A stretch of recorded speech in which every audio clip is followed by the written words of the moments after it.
mas algo que a gente sempre ouve falar e a gente tem muito medo, que é o açúcar, né? Ótimo. Como é que é? Realmente é tão ruim quanto a gente acha? Porque assim, um chocolate 70% tem açúcar, né? Tem. Tem um pouquinho. É que assim, ó, a gente tem que parar de pensar também num alimento isolado, num ingrediente isolado. Então, veja, tem gente que fala que açúcar vicia, né? Tem gente que entra, porque o açúcar, o estudo demonstrou que com ratinho, que é diferente lá e tal. Mas, cara, pega alguém e dá açúcar puro pra alguém. Açúcar puro. Veja se vicia. Veja se a pessoa vai ter comprometimento social pra sair de madrugada e comprar 1 quilo de açúcar puro pra comer endoidadamente. Cara, Entendeu? verdade. Então, não é o açúcar. É a matriz alimentar que esse açúcar está inserido. Entende? Então, matriz alimentar é o próximo nível depois de padrão alimentar. A gente analisou antes como que eu analiso o que uma pessoa come pelo seu padrão alimentar. Ela come bastante vegetais, bastante legumes, aquele padrão mediterrâneo que a gente falou, dá para eu encaixar um chocolatinho ali sossegado. Nem precisa ser 70%. Dá para eu encaixar a sagu ali, entendeu? O próximo nível de análise é para a matriz alimentar, ou seja, o que aquele alimento tem além dos seus ingredientes, em conjunto, sinergicamente. Então, para pensar. Eu realmente acho que é importante, isso é uma diretriz mediterrânea, a gente consumir baixa gordura saturada, ok? Então, gordura saturada tem correlação pró-inflamatória, aumenta o receptor TLR4, nosso sistema imune, principalmente quando já tem uma desbiose prévia via lipopolissacarídeos. A Então, gordura veja, saturada tem em comidas naturais ou não? tem aí que eu quero Tem. chegar. Como que eu posso estar aqui na tua frente falando mal de gordura saturada e falando para você comer oleaginosas? Se castanha do Pará tem mais gordura saturada que muita comida, mais que picanha. Ô, louco. Entende? Veja, eu falo para você que azeite de oliva é um alimento saudável, funcional, só que azeite de oliva, eu falo assim, ele é funcional porque ele tem ômega 9, ácidos graxos monoinsaturados. Tá, mas o bacon tem mais ômega 9 que o azeite de oliva. E aí? Então o bacon é saudável? Buga as pessoas isso. Então, a partir do momento que eu analiso uma coisa, eu não analiso o todo. O que a castanha me entrega? Então, veja, se eu pegar um exemplo aqui, cara, bem simples. Amendoim e pasta de amendoim. É duas coisas diferentes. Olha que interessante. Por quê? É muito mais palatável a pasta de amendoim. É muito fácil eu perder a mão na pasta de amendoim. No amendoim, não. Existem estudos, já a partir de 1980, que dizem que as oleaginosas in natura, a gente perde muitas calorias nas fezes. Olha, cara. Entende? Então, eles comparam. Isso tem exame, tem estudos mais recentes, estudos do ano 2000, 2010. Pega assim, pega indivíduo e vamos dar para ele amendoim in natura. E vamos dar para ele depois amendoim em forma de pasta de amendoim. Aí vamos perceber que as calorias, que vai ter mais lipídios desperdiçados nas fezes quando eu como alimento in natura, ou amendoim. E a pasta de amendoim eu absorvo melhor. E até isso recomenda quando a gente quer que um paciente absorva mais ômega 3 da chia. A gente fala para morder bem a chia, para bater a chia, fazer farinha de chia, de linhaça, não é?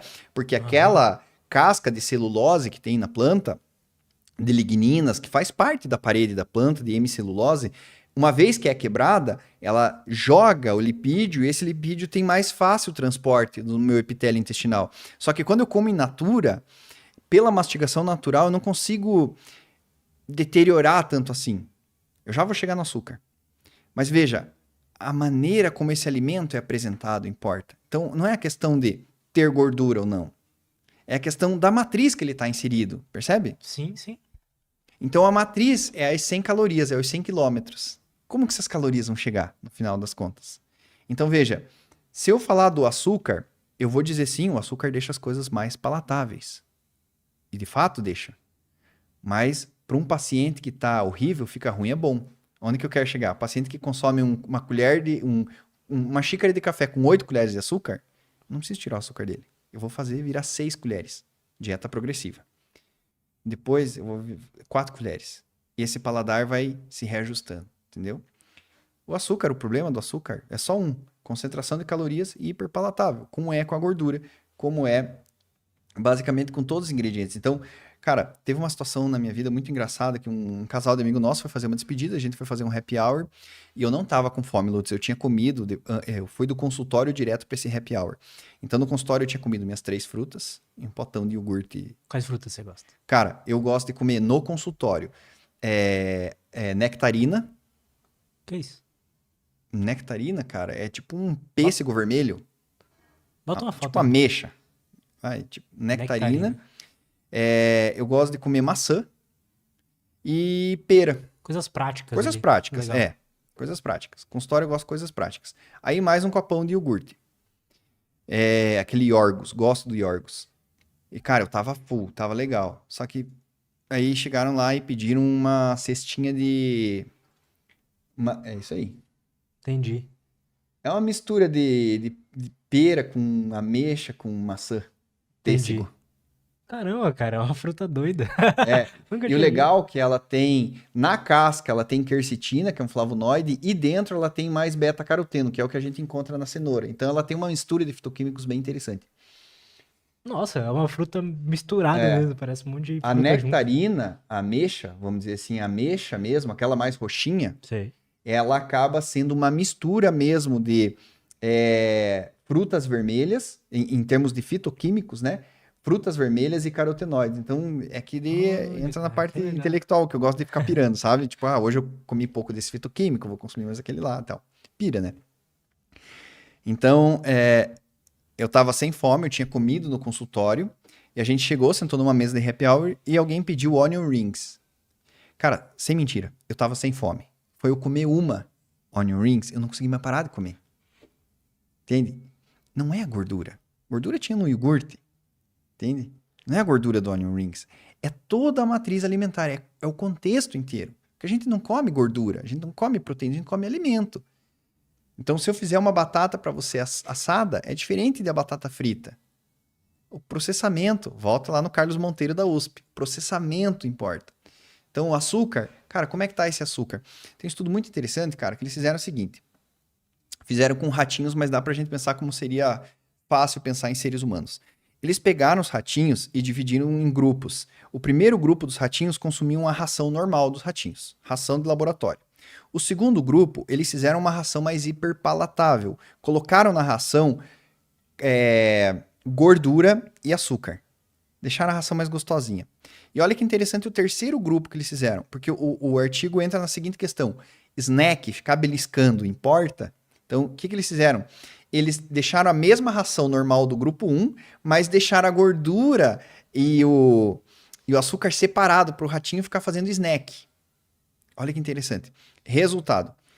O ratinho da norma calórica ali, da dieta de laboratório, ficou normal. O outro, mais hiperpalatável, como sempre acontece nos estudos, eles começam consumindo um monte de caloria, daí o corpo já se ajusta, já começa a comer menos. Aí o outro que tinha a possibilidade de ficar beliscando, eles não tinham o mecanismo de saciedade regulado. Entende? Então, veja. Legal isso. É interessante, né? Então, tipo, a maneira como isso é apresentado agora, pensa você no seu dia a dia, cara, você tá estressado, aí você tá naquela correria. Cara, você não vai pegar um açúcar, mas você vai pôr esse açúcar com um ingrediente que deixa ele mais palatável. Aí tu perde a mão. Então, o problema não é o açúcar. Eu acho assim, tem que ter cuidado com o açúcar, sim. Mas eu acho que não é o açúcar. Eu acho que é tudo que está envolvido com açúcar. Que nem a gente falou do milkshake, 900 calorias. Cara, ninguém consome 900 calorias, é açúcar puro. Entende? Vai ter que ter um chocolate, uma coisa cremosa, uma coisa não sei o quê, entende? Mas, então, é essa a visão. eles sacaram isso na indústria alimentícia, tá? Sacou que, pô, se eu coloco aqui açúcar, mais um pouquinho de gordura, faço um crocante por fora e macio por dentro, o Em pessoal não consegue parar de 1950 comer. eles sacaram isso. 1953 sacaram isso. Como que eles sacaram isso? Foi assim, ó. Uma das explicações, né? Então, veja bem. Nos anos 50, a mulherada começa a se empoderar e quer sair fora de casa trabalhar, certo? Cara, as crianças não tinham mais quem fizesse o café da manhã delas. Uma determinada classe, vamos dizer assim, norte-americana, classe média e tal. Então, veja. Existe um cara que foi muito importante, cara. O nome dele, você vai entender onde é que eu quero chegar. O nome dele é Will Kellogg. Ele era irmão do John Kellogg. Então, o que acontece? O irmão dele, era médico e gastroenterologista, o John Kellogg. E ele e o Will Kellogg fizeram uma sociedade chamada Kellogg's. Porque a base do café americano era bacon, ovo, aquela loucura, né? Então, o John Kellogg, que era gastroenterologista, ele falou assim, cara, isso aqui é muito pesado para comer de manhã. Vamos inventar, assim, uma coisa... Já estava vindo essa coisa dos cereais, não sei o quê, mas vamos... já usavam isso em hospitais, cereais maltados, para facilitar a comida de um paciente que fez uma cirurgia e tal. Vamos fazer isso aí virar comida visando justamente um café da manhã mais saudável. Tudo bem. Fizeram lá. Aí o que acontece? O Will Kellogg não era médico. O Will Kellogg, ele era tipo o contador da empresa. O John Kellogg, que morava nos Estados Unidos, vai para a Europa. Se tem algum historiador vendo aí, eu estou errando alguma data, alguma coisa, me perdoe. O John Kellogg vai para a Europa. O John Kellogg, inclusive, ele virou vegano, vegetariano num tempo assim. E quando ele volta para os Estados Unidos, o irmão dele fala assim, cara, nem te conta melhor. Estamos estourando de vender os nossos cereais. Aí o cara fala, sério, cara? Porra, que massa, me dá um abraço aqui, que legal, beleza. Cara, só tem um detalhezinho, assim, detalhe bobo. Então, que detalhe que é? Ah, eu fui visitar um amigo meu, cara, e ele é fazendeiro, e me deu um insight. Ele dizia que ele... Tem até um nome isso, Sugar Grass, eu acho que é o nome. Salvo engano meu. Ele, quando o pasto estava ruim para o gado, ele colocava água com açúcar e borrifava no pasto e o gado comia loucamente aquele pasto ruim, velho já. Falou, eu tive a ideia de pôr açúcar nos teus cereais. Falou isso pro irmão que é médico. E, cara, é uma treta de família isso, porque rompeu de tal forma que o John era tão... tinha tanta ideologia assim numa alimentação saudável que mesmo ganhando rios de dinheiro, ele quis sair da Kellogg's. Ele morreu sendo médico, seguindo os princípios dele. O irmão dele lavou a égua, ele só colocou um pouquinho do que faziam, né? Açúcar e deu pra criançada. E o John falou, porra, velho, você tá louco? Você tá dando açúcar pra essas crianças. Aí, cara, depois, se você for ver, pegar as embalagens antigas do Kellogg's, tava assim, ó, Sugar Kellogg's, não sei, Frosty Sugar, sei lá. E depois tiraram o Sugar. Porque daí vem aquela coisa, não, peraí, vai pegar mal e tal. Então, veja, a partir de 1950, a indústria alimentícia, ela cai forte. Fala assim, cara, a gente tem que deixar a coisa mais palatável. Porque, cara, toda indústria, não só alimentícia, não tenho nada contra isso, mas toda indústria precisa do lucro. Não, sim. Né? Então, como é que eu faço lucrar diminuindo o custo? Como que eu diminuo o custo? Colocando coisa porcaria. Não teve uma questão, que é uma polêmica, não sei, aí, não sei. Só vi um vídeo de um gringo meio conspiracionista sobre isso. Que eles começaram a pagar, mais ou menos o que houve com o cigarro. Começaram a pagar ali médicos e tal pra meio que, pô, não coma o bacon com ovos, come os cereais aqui, que é melhor, mesmo que tenha açúcar Sim, e tal. sim. A questão é que isso não invalida a ideia de que se entupir de bacon e ovo, entendeu? Sim, sim. Cara, acho que é uma coisa básica, assim, ó, se perguntar. Tem um livro muito interessante que se chama Blue Zones. Ele é muito interessante, é de um repórter da National Geographic e ele vai analisar as 5 ou 6 sociedades mais saudáveis do mundo. Aí ele analisa o padrão alimentar, Blue Zones, as zonas azuis que ele chama. Nenhuma delas é low carb, entende? Nenhuma delas é paleo, mas nenhuma delas também se entope de ultraprocessado. Então, sim, de fato, houve lobby. Tanto é que se você pegar as propagandas dessa época, elas se parecem muito com as propagandas de cigarro, cara. Entende? A estética é parecida, sabe? Então, tipo assim, cara, tem um escritor, o George Screenings, ele divide a era da nutrição moderna em 3 eras. Que é a era quantitativa, ali quando a gente descobre as calorias em 1880, ou até antes, ali com o William Prout, em 1827, que a gente começa a descobrir os macronutrientes, sabe? Aí em 1880 as calorias, aí em 1912 a gente tem a descoberta da primeira vitamina, da vitamina B1, na época chamada de fator hidrossolúvel B. Aí, então essa era quantitativa, porque as pessoas morriam, tinham problemas de deficiência, então o foco virou quantidade.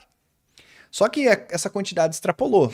Aí a gente vai entrar na segunda era, que é a era do bom versus ruim, que alguém vai dizer, não, existem gorduras boas e gorduras ruins, existem carboidratos bons e carboidratos ruins. Cara, Lutz, pense comigo, cara, o índice glicêmico foi descoberto em 1980, é muito recente, velho, entendeu? Em 1980 o índice glicêmico. A gente descobriu que o tecido adiposo inflamava em 1994. É ontem isso, historicamente falando, entende? Então veja, aí entra na era do bom versus ruim. Aí fica. Aí a gente vai entrar, a partir de 84, cara, na era do funcional. Aí vai ter os estudos que começam no Japão com os alimentos funcionais. Aí vão dizer assim, não importa isso, não importa aquilo, importa os compostos bioativos. Aí que vem esses epidemiologistas que eu falei por último, Antônio Tricciopolo, Walter Willett, Marion Nestlé, Carlos Monteiro, que vão falar, não, cara, tudo isso aqui, ó, o que importa é estar inserido num padrão alimentar saudável. Então veja,